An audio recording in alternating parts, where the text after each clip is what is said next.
Funding for the Stories of Louisiana's Black Church is provided by. When morning came to Louisiana, we were hopeful, not hibernating.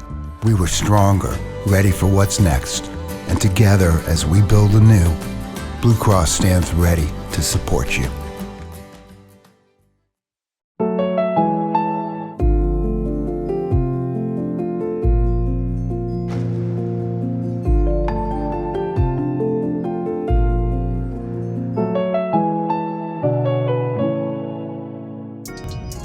Hi, I'm Patrick, employee at ExxonMobil and pastor of Believers Assembly of Baton Rouge. I'm so glad ExxonMobil is sponsoring the Louisiana Black Church on LPB, and I hope you enjoy watching it.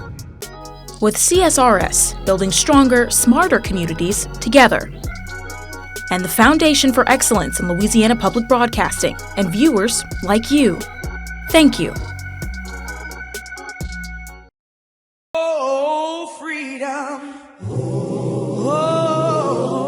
When the Spirit of God moves in people, they will change even if they don't want to.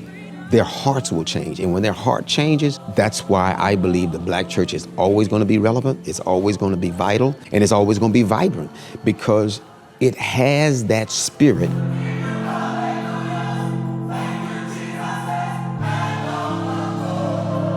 It's at the center because it's where all of the faith comes from. It's where the strength of the community comes from. The Black church is so incredibly important in the civil rights movement in all aspects of African American life. The people that came to this church came because they want to be here. They're excited about their religion. They believe in Catholicism and they practice it here freely. Since I laid my burden down. The one thing that we all have in common, we love music. I don't care black, white, red, or yellow. We love music. And it's the one thing that we'll allow to pull us together.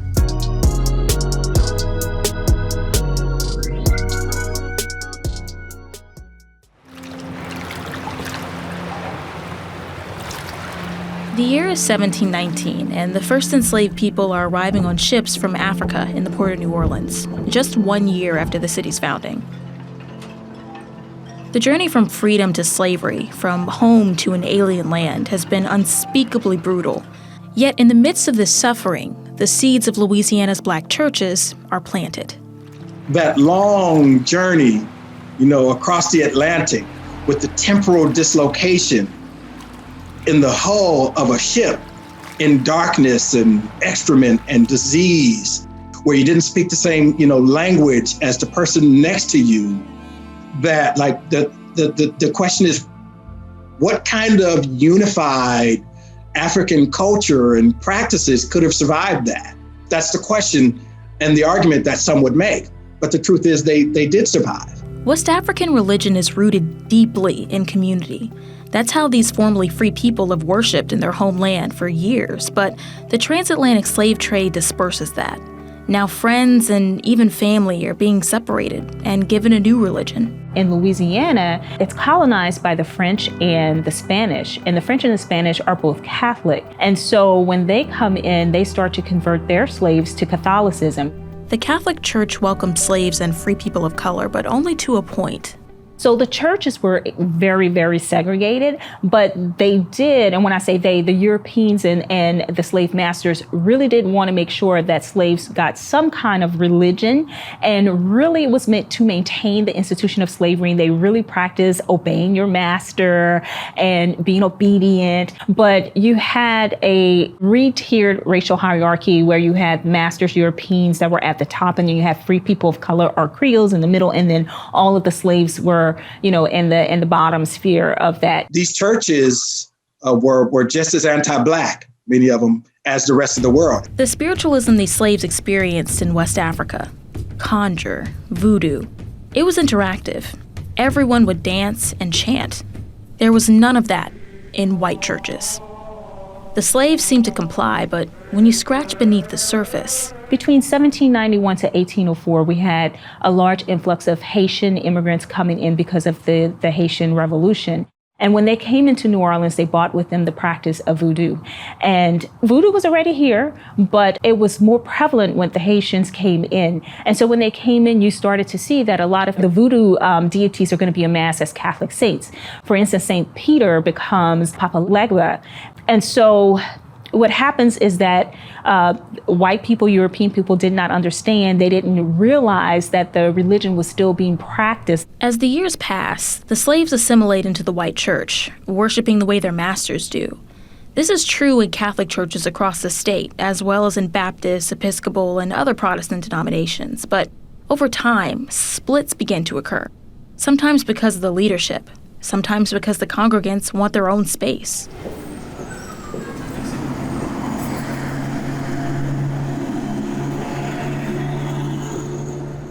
This is St. James African Methodist Episcopal in New Orleans. It looks like it did in the 1840s when it was built. The white bricks, the steeples at the top, all the way down to the pews inside. It's all original. The people who started the church went to a Methodist church, but they were not allowed, they had to sit in the back, and they were not allowed to go to the altar to pray or anything. Yeah, the Methodist church was a white church. These folks decided, you know what, we don't want to live like this or to worship like this. So they started their own church. They left that church in 1844. It was started by free men of color and slaves to build the church. When they did build this church, the ladies carried the bricks from the river in their aprons. The men carried the boards on their shoulders. This church was closed down a lot of times by police because they did not want the slaves to come here and worship. Right in that very balcony up there through that rose window, it is told that they would look out, watchers or ushers or people looking out those windows, making certain that watching for the sheriffs and the police who was looking for slaves who was roaming the streets at that time of the day or trying to sneak in services and stuff. They would look out and watch. We've had so many people to be here. Buffalo Soldiers were here. The Prince Hall Masons were started here. For a group of slaves and free people of color to pull off building a new church is monumental. Not just for St. James AME, but for Black congregations across the state that need a safe space and a new message. In Opelousas, the Holy Ghost Catholic Church is birthed from a white congregation. This church was actually officially established in 1920. But prior to 1920, these people from this congregation attended St. Landry Catholic Church next door. But of course, at that time, because of the segregation, Black people had a special place to sit down. We had 2 pews. Literally, we had the last few pews in the back of the church. The determination that our parents and foreparents had to have their own church, how they worship God in truth and spirit, at the same time being so degraded that the men had to watch their women and their children get up if a white person walked into church and they needed the space. Can you imagine that you would still stay somewhere where you really wasn't wanted and you really wasn't invited, but you were there for God? With the freedom to tailor their service to a predominantly Black audience, Blackness seeps in more and more. Racism and social awareness is married into the homilies. When it comes to a church, when you walk in the doors, you should know that you're in an African American church. You should not only see the symbolization, but you should be able to feel the spirit. And we was the first African American church in our diocese, or I think in the South, that has a risen Christ. Everything we did was controversial. It brings the people to relate. You know, you see Jesus as like yourself. You know, we are African American and we want to see an African American Jesus, and that brings the worship closer. So we wanted Jesus in our image, and it brings it closer to the people and makes them believe that, hey, Jesus is just like me. You can be authentically Catholic and authentically Black, because that's who God made us. He didn't make a mistake.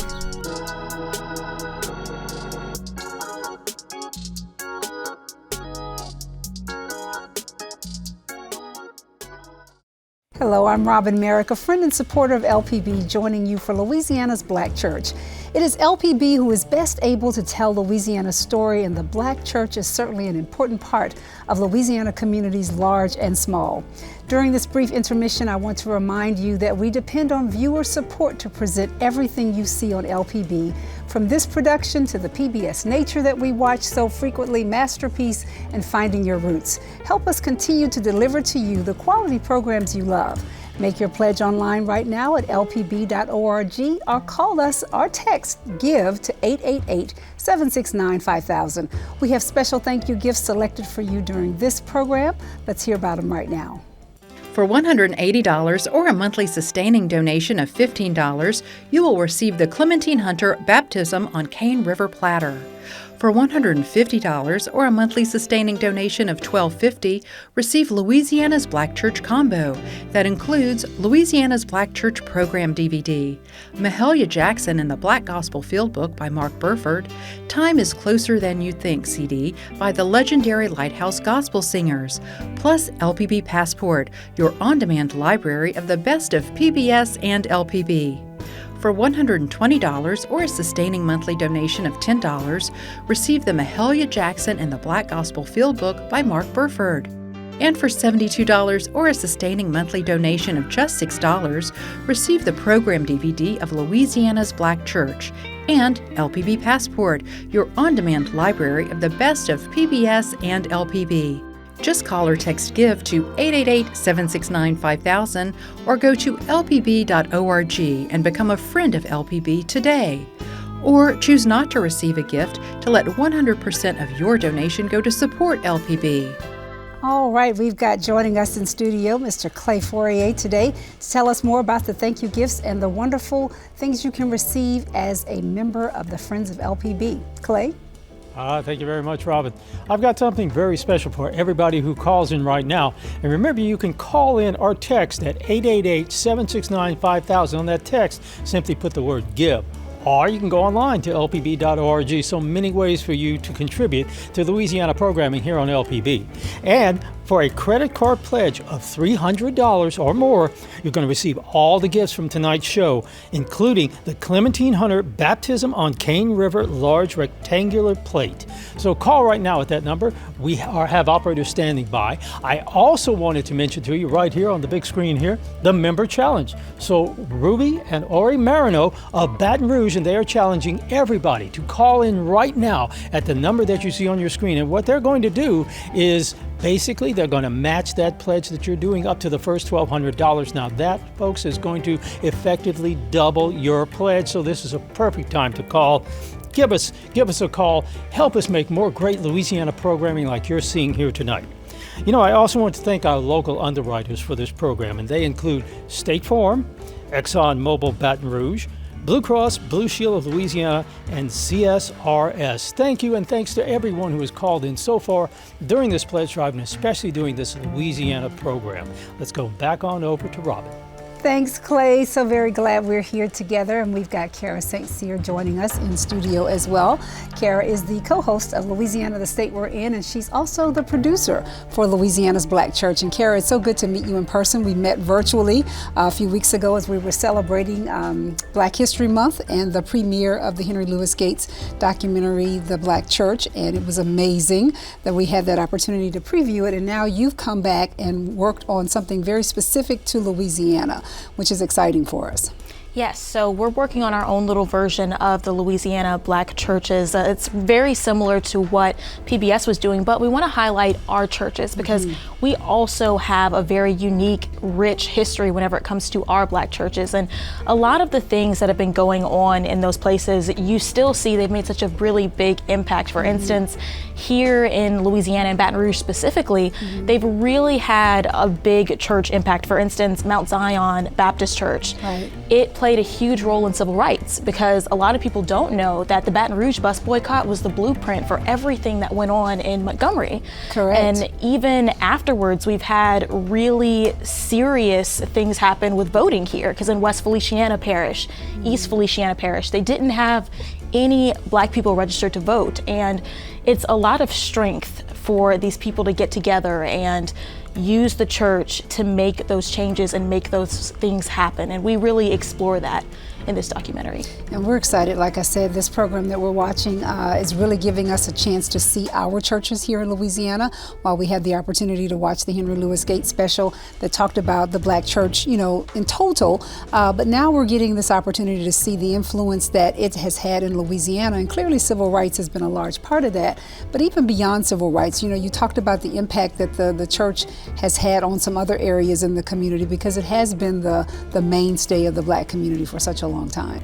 So there are a lot of other places that the Black church has had an influence, and a lot of it comes into pop culture with music, because a lot of those long notes, call and response, all of that is extremely unique to the Black church. You wouldn't have those things without that influence. And Mahalia Jackson is a very, very popular gospel singer, and she came out of New Orleans, and her style, the way she sang, the way she dragged out those notes, all of that originates in the church, and we explore that in the documentary. It originates in the church. It's coming out of Louisiana. You're putting it all together to showcase Louisiana's Black churches, and I'm so excited. Again, I can't say that enough about what we're doing. But on that note, I do want to remind everyone that we've got some amazing thank you gifts that you can call in and receive as part of this program this evening, and I want you to see those right now. Here they go. For $180 or a monthly sustaining donation of $15, you will receive the Clementine Hunter Baptism on Cane River platter. For $150 or a monthly sustaining donation of $12.50, receive Louisiana's Black Church Combo. That includes Louisiana's Black Church Program DVD, Mahalia Jackson and the Black Gospel Field Book by Mark Burford, Time is Closer Than You Think CD by the legendary Lighthouse Gospel Singers, plus LPB Passport, your on-demand library of the best of PBS and LPB. For $120 or a sustaining monthly donation of $10, receive the Mahalia Jackson and the Black Gospel Field Book by Mark Burford. And for $72 or a sustaining monthly donation of just $6, receive the program DVD of Louisiana's Black Church and LPB Passport, your on-demand library of the best of PBS and LPB. Just call or text GIVE to 888-769-5000 or go to lpb.org and become a friend of LPB today. Or choose not to receive a gift to let 100% of your donation go to support LPB. Okay, well, in addition to all the great gifts that you've seen over here, I've got something very special for you. For your $300 pledge, and that can be on credit card, that's Visa, MasterCard, American Express, or Discover, you're also going to get the Clementine Hunter Baptism on Cane River large rectangular platter. And also something very special, Ruby and Ori Marino, they're proud supporters of the programming. They're offering a membership challenge. So when you call in up to the first $1,200, they're going to double that pledge. So this is a great time to call in. So call or text at 888-769-5000, text GIVE, or go to lpb.org online. We'd also like to thank our local underwriters. That's going to be State Farm, ExxonMobil Baton Rouge, Blue Cross Blue Shield Louisiana, and CSRS. You know, LPB has a great deal of wonderful raffles. We have one each season. We have one right now. Let's take a look. The future of driving is here. LPB's Win the Wheels raffle accelerates into the 21st century with a Tesla Model 3. Hi, I'm Trisha Johnson, and I'm the winner of the 2021 Win the Wheels raffle. Enter for your chance to win this hot next-generation electric car. Every dollar raised goes to support public broadcasting and provide educational resources in your local community. Purchase a ticket for $50. Buy two and you'll get the third ticket free. You'll also receive LPB's most popular benefit, LPB Passport, giving you unlimited access to the best of PBS and LPB on demand. Go online to lpb.org/raffle or call 888-769-5000. Can't win if you don't enter. I love my new Tesla. Thank you, friends of LPB. You are helping sustain LPB for the future, which makes you a winner and possibly the owner of a brand new Tesla. We've got our member challenge, we have the credit card offer, a number of things to support LPB. And Kara, we're doing all of this around the Louisiana's Black Church.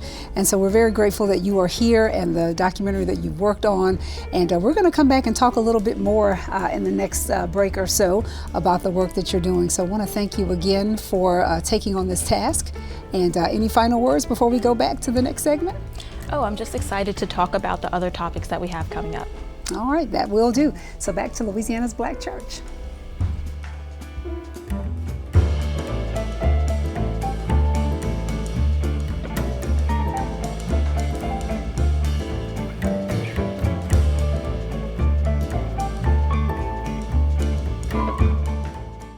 Holy Ghost wasn't the only church discovering a newfound freedom. In both Catholic and Protestant services across Louisiana, pastors were able to talk about Jesus and God in a new way. For African American, Jesus was someone much more intimate.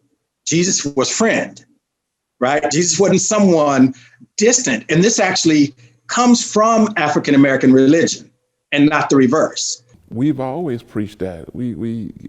God wants us to have heaven here too. He wants us to live good here. The white man preached to them that you're going to have it when you die and go there if you do what you're supposed to do here. But we like, well, we catching hell here. And you think so God wants us to suffer and you live good? And something not right about that. Having their own churches gives Black congregants the ability to heal themselves and hope for better days.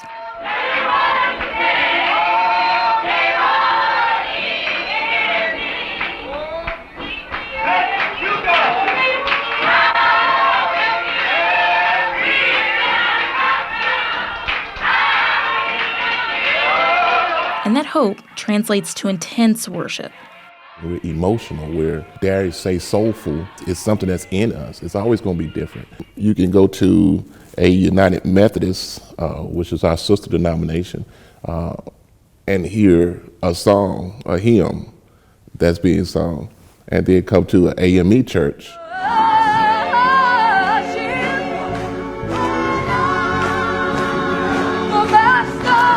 Oh yeah. Somebody getting happy, as we like to say, running down the aisle, and us as kids giggling because this person fell out and somebody got to put a sheet over them. If there's any similarity binding Black Catholics and Black Protestants together across Louisiana, it's their ability to pour themselves into prayer and song. In the early 1900s, this music would have been unthinkable in Black churches. The drums, piano, it was all taboo. The music was simple, kinda like this. Well, I'm gonna move in the room with the Lord, move in the room with the Lord. Said I'm gonna move in the room with the Lord, in the room with the Lord, in the room with the Lord. Well, I'm gonna stand right still, steady myself, so many ankle in my Jesus' name. I'm gonna move in the room with the Lord, in the room with the Lord. So it was songs like that, and some of them was, had a slower beat, and some of them had a faster beat and so forth. But it was all hand clapping and hip slapping that we called it back then. No music. Reverend Sterling Wright has been performing with the legendary Lighthouse Gospel Singers since 1948. When he was a kid, a teacher caught him, his brothers, and a cousin singing gospel music. Well, we would go like from Wilson, Louisiana to Baton Rouge, Denham Spring, Pine Grove, different little country towns that we would go to sing, at that particular time. It wasn't no out of state or anything other than Mississippi.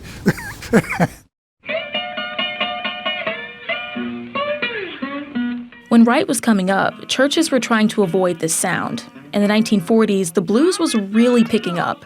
This was the music of juke joints and clubs. And churches didn't want any part of that. If you sung the blues, you was doomed for hell. So that was somewhat kind of instilled in us. Glory, glory, hallelujah, hallelujah. They'll clap their hands. Since I laid my burdens down. No, they didn't want those instruments in there because they felt like that was for the world and not for the church. So here we have this separation of music between church and the world, or sacred and secular, if that makes sense. So yes, they had to use their feet, they had to use their hands, and they were forming those harmonies with their voices. The legendary Lighthouse Gospel Singers manager, Gerard Robinson, says their signature style evolved from something painful in the Black experience.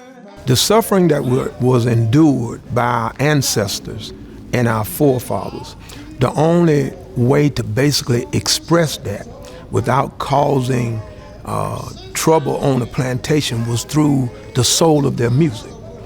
And so that spiritual soul aspect of gospel music has been the thing that has brought our forefathers down through the years. It gave them hope. It gave them inspiration and motivation to keep moving when they felt like giving up. Change is going to come. And that was instilled in many of us on plantation that, you know, if you stay with the Lord, a change will eventually come. For the slaves, I believe it was a sense of belonging, something to look forward to, because a lot of their songs dealt with Jubilee and being free and on their way to freedom land. They had something to look for. But the origin of Black gospel music is more complicated than that. Harriet Tubman used certain songs. They used certain songs as signal songs, follow the drinking gourd, and that drinking gourd just happened to be the river. And to freedom was to Harriet Tubman because she was carrying them to freedom land. And that's one example. They had several examples of those kind of message songs that they used as signaling for one thing or another. Slaves warned each other if someone was coming. Songs were also a list of instructions for organized rebellion. A lyric could tell you where to meet, what time, and what to bring. It was a coded language that only they could understand. How it was delivered was just as important as what it meant. A Negro spiritual would carry long notes without much variation. Gonna settle down for the rest of my life. Yeah. One person would sing, and the rest of the field would mimic the same line. It's a pattern that continues to this very day in the Black church. In the church, you'd have call and response, different song titles. The old 100s, I love the Lord, He heard my cry. Guide me, O thou great Jehovah. All of those songs were examples of call and response. But over time, you see that change to harmonies. 2-part, to 3-part, to 4-part.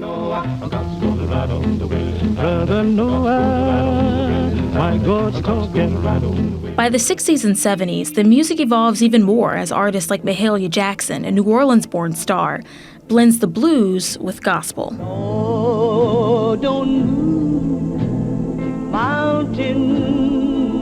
She's just one of many Black artists who moves away from simple beats. The organ is now a gospel staple, and the drums and even the guitar are now useful. You even have a more modern choral sound coming from groups singing together, like the Baton Rouge Zion Travelers. So right in this world, you're so right in this world, so right in this Traditional quartet music is still rooted in the traditional gospel music feel. And what I mean by the feel, I mean by the movement, the long melodies of traditional gospel music. And so what we've been able to do as Legendary Lighthouse Gospel Singers is move from so much of the long tone into upbeat, keep the traditional sound, but then move it to upbeat in order to keep up with this new generation of gospel listeners. I know you sent me. It's clear that the world is playing a role in Black church music, but the church is also leaving its mark on the world, providing a small, profound message of hope during the civil rights movement. For instance, Sam Cooke's music has distinct origins in the church. He uses his voice to drag out long melodies and give a message of change, which is a deeply Black sentiment. When you get to the part that he says that, oh, just like a river, I've been running ever since. It's been a long time coming. And if you listen to his gospel records, they have the same tune, the same music. And in fact, the Soul Stirrers, they sing that song in the church. And many of the gospel groups sing that song in the church. Change is going to come, you know. And when you listen to the words of the song, change is going to come. You know, just the words of the song, change is going to come. And change eventually come for us. We shall all You hear this idea a lot in the 60s, all over the South, including Louisiana. Jim Crow laws prohibited blacks from drinking at the same water fountain as whites, attending the same schools, or even sitting where they wanted to on the bus. I vividly remember my mother used to taking us for rides at night on the bus, and we would have to sit behind the screen. And the screen was not a stable screen. You know, it moved. It moved according to how many people were actually on the bus. So the screen might have been in the front, but as more Caucasian people got on the bus, the screen went further back. As the civil rights movement gained momentum in the 1950s, the opposition against black people grew stronger. So it was a very difficult life. You kind of knew that these white people were mean and vicious. The police would club you if you was caught being out of line. You tried to have the least amount of contact with whites as you possibly could. One of the only safe places for Louisiana's black community was in the church. As a result, pastors of black churches, particularly Protestant denominations, played a critical role. The power and influence they wielded became a driving force in the struggle to gain equal rights. The church, especially the Baptist Church, is huge in the civil rights movement. And the reason is because we have Southern Christian Leadership Conference, right? It's SCLC. And so SCLC was led by Martin Luther King, Ralph Abernathy, and a whole bunch of different Baptist, ministers. And it actually started here in New Orleans. In the Baptist religion, again, you have these churches that are created and they can follow their own structure. They don't have any complete ties like with a regimented Vatican City with the Pope and so on. So they're able to be more involved and even start those movements and be extremely involved in the civil rights movement, whereas the Catholics, not so much. This church is not a black church because it wanted to be a black church. It's a black church because it wasn't allowed to be a part of the white church. So as a result, you have black leaders, and in many cases, they were the only men that were educated. So as a result, you got the educated preacher, which then becomes the voice of the community because he can articulate the views of the people. In June 1953, 2 years before Rosa Parks famously refused to move out of the white section of a Montgomery, Alabama bus, Mount Zion Baptist Church in Baton Rouge was on the move. The issue was more or less that the blacks had to be at the back of the bus and the whites were up front. That's the basic issue. And then was just the bus system, the majority of the people that were occupying the bus were people of color. And so that was the driving force behind the whole deal. You got us, we are the majority rider, and then you're gonna put us in the back of the bus. Our money is just as good as everybody else, and that's what kind of moved it. Because again, you still had the issues with the segregation and where you could sit at the counters and all of that in Woolworth. That was right here in the city. Then you had the Smith Brown Union at Southern University. I mean, all of that stuff was right here. All of that was happening at the same time. And so the movement was just one that the people of color, black folk, just said, hey, we had enough of this. Mount Zion's pastor, Dr. T.J. Jemison, led a boycott of Baton Rouge's bus system. The first thing he did, he called the pastors together. And then they kind of put their strategy together, what they wanted to do, and how they were going to utilize the membership. And then they put together those who had cars and how they were going to pick up people and drop people off and do those kind of things. With black riders refusing its services, the bus system was on the brink of financial ruin within a matter of days. It wasn't very long, 3 or 4 days, something. It wasn't a long time. They got that thing turned around real quick. It shut the city down real quick. An agreement was reached that allowed more seating for blacks on the bus, but did not end the segregation system. Though some were disappointed at the end result, the Baton Rouge bus boycott paved the way for what was to come. And this effort in Baton Rouge became the template for the Montgomery one because they set up several things. They didn't achieve as much as they should have or could have in Baton Rouge because basically they were just trying to get better seating. The same thing with Dr. King in Montgomery. In 1956, the Supreme Court declared that segregation busing was unconstitutional. More Jim Crow laws were overturned, but the civil rights movement was far from over. Vincent Smith was a young man in West Feliciana Parish when his family got an unexpected visitor. 1962, when a man by the name of Frank Dunbar, he was a lawyer from Washington, and a man by the name of Ronnie Moore come to our house. Told my dad what they were there for. They were there for to get us to register to vote. They say the civil rights had been passed and time for these rural communities, because when nobody in West Feliciana Parish, black, was registered could vote. Nobody could vote. And that displeased my dad a big time. A lot of people in St. Francisville weren't pleased, but what could they do? Any person of color who challenged Jim Crow might have to go against the Klan.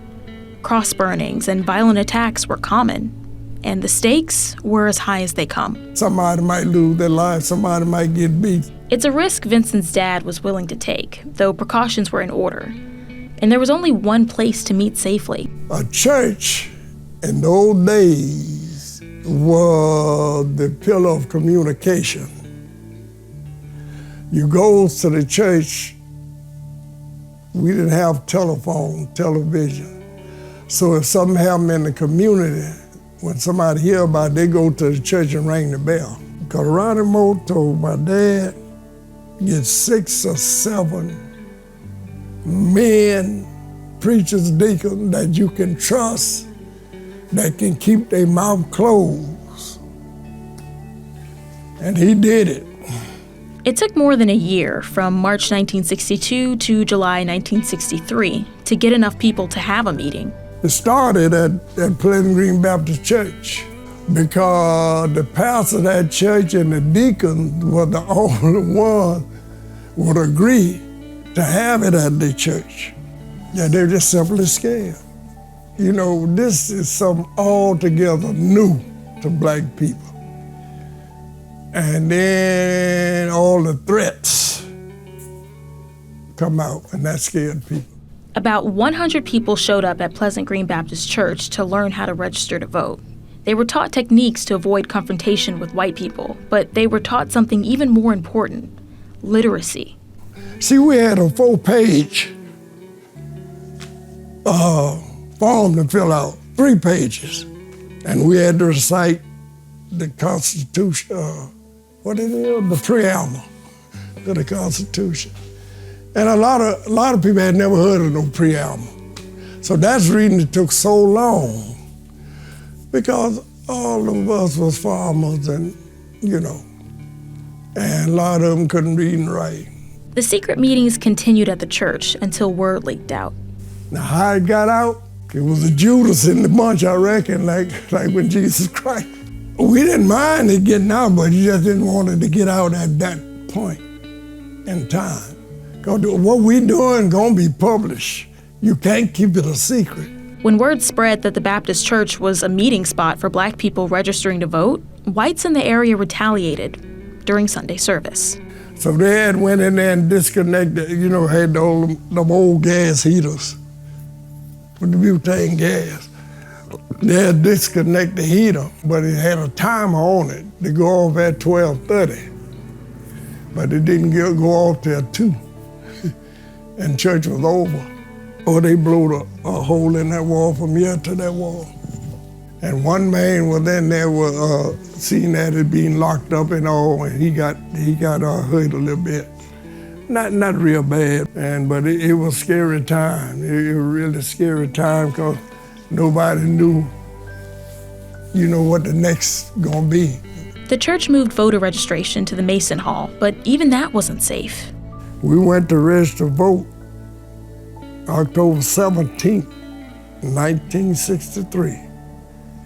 We wanted 100 people, we couldn't get but 43, I think. And that night, they tried to blow the hall up. Vincent's family knew the violence was coming their way. But we stayed up all night long that night. But the next night is when they shot out all the windows at our house. They didn't do nothing to the hall. And we was sitting up there, ain't no nothing was going on till the shots started and the glass started falling. And we all hit the floor. In spite of the threat, more than 40 Black people in West Feliciana Parish voted that fall. It was a triumph for Vincent and his father. Because, you know, he always was a Christian heart. He never believed in fighting, cutting, shooting. He don't believe in no violence. He said, if you throw me a stone, I'm gonna throw you bread. He claimed love gonna overpower hate in the long run.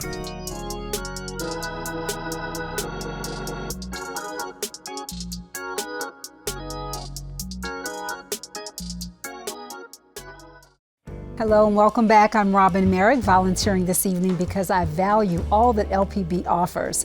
This short intermission is our chance to tell you how much your membership support helps LPB throughout the year. This is your chance to invest in and be a champion for the quality programs you see on LPB, including the program you're watching right now, Louisiana's Black Church. Call us or text GIVE to 888-769-5000 or pledge online at lpb.org. Your donation at any level helps us broadcast programs such as this, plus Masterpiece, Nova, all of our children's programming, and everything else you've come to depend upon from LPB. If you're already a member, that's great. We invite you to make an additional gift to take advantage of the offers we have for you during this broadcast. So call us or text GIVE to 888-769-5000 or join us at LPB online, lpb.org, and let's hear about the wonderful gifts we have for your generous donation during this program. Here they are. For $180 or a monthly sustaining donation of $15, you will receive the Clementine Hunter Baptism on Cane River platter. For $150 or a monthly sustaining donation of $12.50, receive Louisiana's Black Church Combo. That includes Louisiana's Black Church Program DVD, Mahalia Jackson and the Black Gospel Field Book by Mark Burford, Time is Closer Than You Think CD by the legendary Lighthouse Gospel Singers, plus LPB Passport, your on-demand library of the best of PBS and LPB. For $120 or a sustaining monthly donation of $10, receive the Mahalia Jackson and the Black Gospel Field Book by Mark Burford. And for $72 or a sustaining monthly donation of just $6, receive the program DVD of Louisiana's Black Church and LPB Passport, your on-demand library of the best of PBS and LPB. Just call or text GIVE to 888-769-5000 or go to lpb.org and become a friend of LPB today. Or choose not to receive a gift to let 100% of your donation go to support LPB.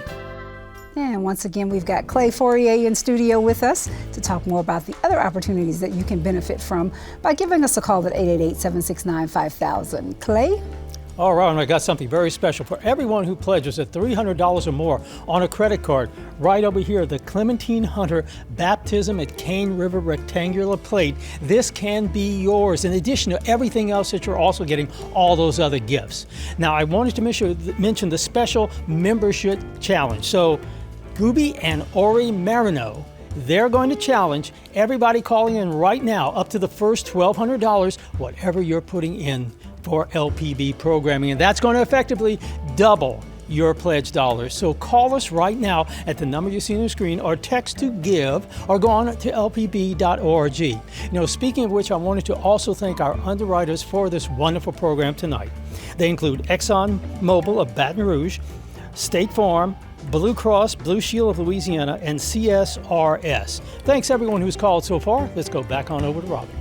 Thanks, Clay. Thank you for sharing all that information with us and all the great things that we can receive when we become a friend of LPB. Remember that number to call is 888-769-5000. And I've got in studio with us again, joining us is Miss Kara St. Cyr. She serves as the co-anchor for Louisiana, the state we're in, and she's also the producer of the program that we're watching this evening, Louisiana's Black Church. And all of this comes on the heels of what we did with Henry Louis Gates and watching the overall Black Church that we saw as we celebrated Black History Month.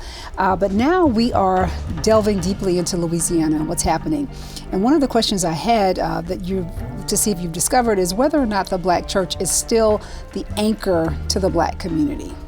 That's a really good question. So the answer is yes, but it's also no. So What's interesting is there's not really that much of a participation in churches, especially whenever it comes to the younger generation. So Gen Z and millennials, they're less likely to attend church. In fact, the percentage of them participating has really dropped down to, I think, maybe about 46% of that group is actually going to church now. So they have issues whenever it comes to traditions like respectability politics. What are you supposed to wear? They want to come as they are.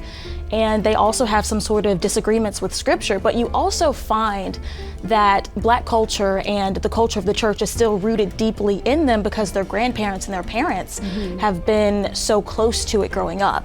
So it's a yes and a no, but it's something that they think may improve because COVID-19, yes, it's pulling people out of the building, but it's also giving more people a chance to tune in because they can do it online now. So it's pretty 50-50 right now. Yeah, it's going to be interesting to see how this goes in the future, both in Louisiana and nationwide in terms of church participation, not just in the African American community, but I would imagine in the broader community that we're going to see the impacts of the pandemic on the church and just what that means for us in terms of membership, in terms of participation, and so forth. But certainly you've touched on some really important points there. And there's so much that we can talk about when we talk about the Black church because we didn't delve into the music as much as we'd like to. I know in the original series with Henry Louis Gates and even in what we're watching tonight, would be great to talk more about the impact of the music and even some of the other things that go along with that. Right, so we'll have more of an opportunity to dig into those things into the documentary, but yeah, it's been a really interesting process getting to know where the Black church stands right now. That's right. All right, we've got some more thank you gifts we want you to know about in this program. So remember, the number to call is 888-769-5000, and here are those thank you gifts that you can receive when you give us that call and your pledge of support. For $180 or a monthly sustaining donation of $15, you will receive the Clementine Hunter Baptism on Cane River platter. For $150 or a monthly sustaining donation of $12.50, receive Louisiana's Black Church Combo. That includes Louisiana's Black Church Program DVD, Mahalia Jackson and the Black Gospel Field Book by Mark Burford, Time is Closer Than You Think CD by the legendary Lighthouse Gospel Singers, plus LPB Passport, your on-demand library of the best of PBS and LPB. For $120 or a sustaining monthly donation of $10, receive the Mahalia Jackson and the Black Gospel Field Book by Mark Burford. And for $72 or a sustaining monthly donation of just $6, receive the program DVD of Louisiana's Black Church and LPB Passport, your on-demand library of the best of PBS and LPB.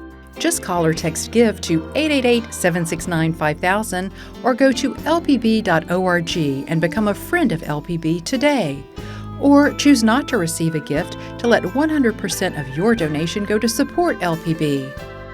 Okay, so there's some great gifts that you can get if you call right now at 888-769-5000 or text that number and the word GIVE.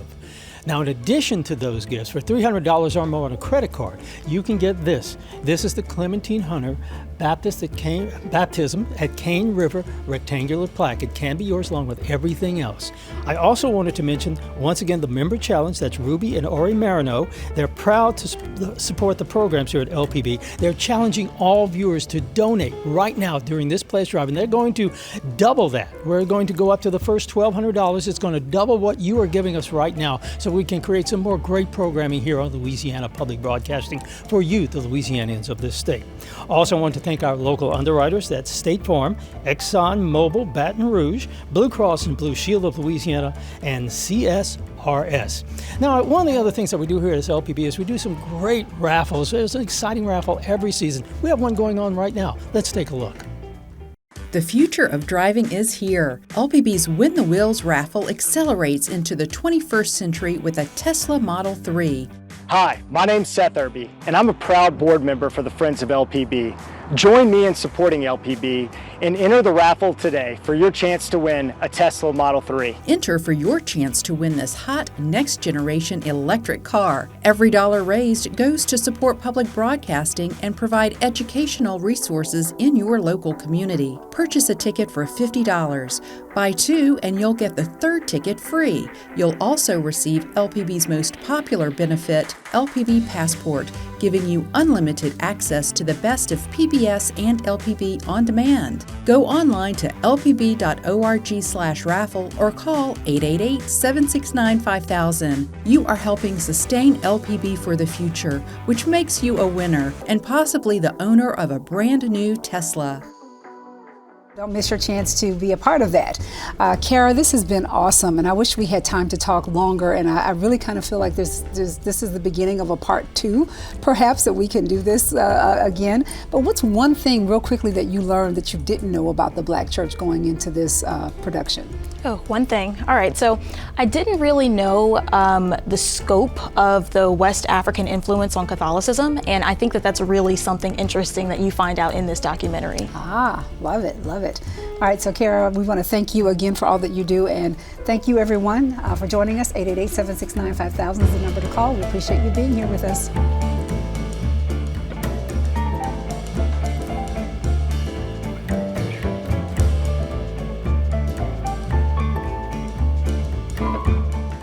It's been more than 60 years since the Civil Rights Movement, but Black churches in Louisiana are still having to overcome hate. Acadiana's local news leader.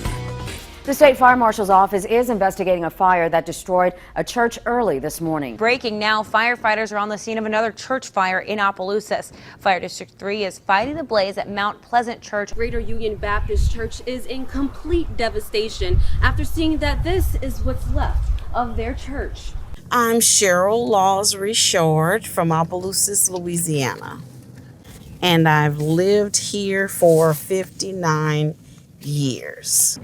Right now we are riding out to my church, Greater Union Baptist Church. In 2019, Cheryl Law Richard's church was second in a string of church arsons in St. Landry Parish. The first was St. Mary Missionary Baptist in Port Barry. 10 days later, Cheryl's church, Greater Union Baptist, went up in smoke. 2 days later, Mount Pleasant Baptist was hit. We had weddings, we had funerals, and we just got to get it back. I mean, all our thought and all our memories in that church. Collectively, that's more than 300 years of Black history in those ashes.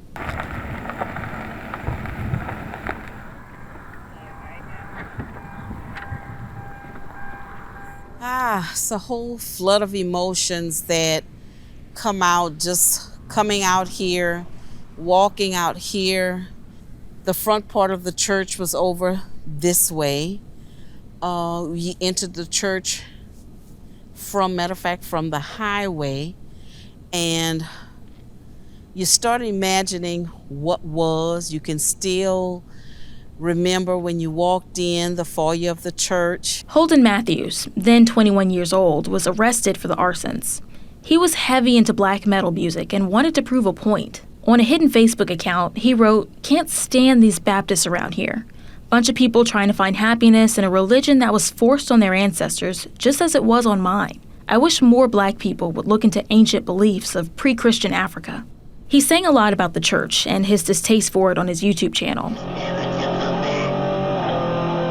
Burnings aren't new for Black churches.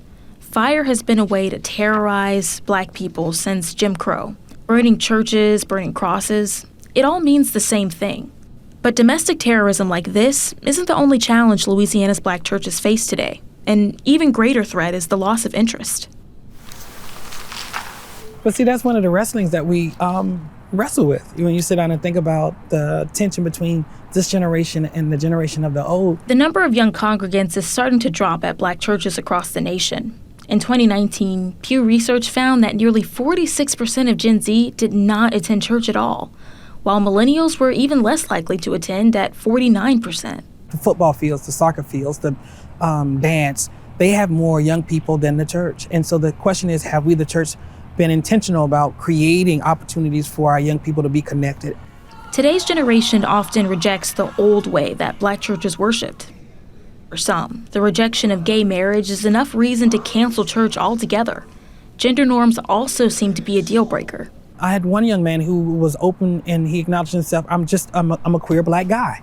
And this is something that is very difficult for me to see, that you're gonna talk about a God of love, but then you're gonna cast me out as a demon and not accept me for who I am. who am I to tell this individual that you cannot be used by God? And again, we, the church, come with our own politics. And, again, I know what the Bible says, okay. But at the end of the day, he also says, grace abounds much. What does that mean for you? Each church that was burned received a little over $1 million in order to help with the rebuilding project. So we're going to have an edifice of at least a 200 capacity. We're going to still have that fellowship hall. The fields where the church buildings once stood are now empty, but the spirit of the congregations that once gathered here is full. Like the generations of churchgoers before them that withstood trials, they believe they can create a new fire, a spiritual one. Greater Union members, although we seem as though we're scattered, stay strong, continue in the faith, continue to believe that we will gather again because we are stronger together. That's why I believe the Black church is always going to be relevant, it's always going to be vital, and it's always going to be vibrant because it has that spirit that a lot of other churches have not been able to understand and or explain. It's a spirit that'll only be passed down if the stories of Louisiana's Black churches continue to be told. I think the key thing, at least for me, is the maintaining of the Black church's history, understanding why it's still needed. Not because we want to be Black, not because we want to exclude other people. Somebody has to speak truth to power. You can do it if you stay together. Together we'll stand, divided we'll fall. And when you got people that are gonna stay together no matter what, then you can do something. Oh yeah. Yep. You really can.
Funding for the Stories of Louisiana's Black Church is provided by. When morning came to Louisiana, we were hopeful, not hibernating. We were stronger, ready for what's next. And together, as we build anew, Blue Cross stands ready to support you.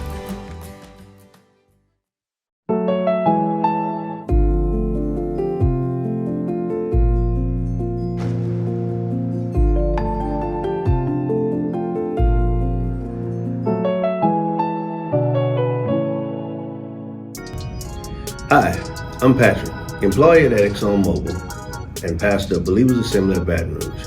I'm so glad ExxonMobil is sponsoring the Louisiana Black Church on LPB, and I hope you enjoy watching it. With CSRS, building stronger, smarter communities together. And the Foundation for Excellence in Louisiana Public Broadcasting and viewers like you. Thank you.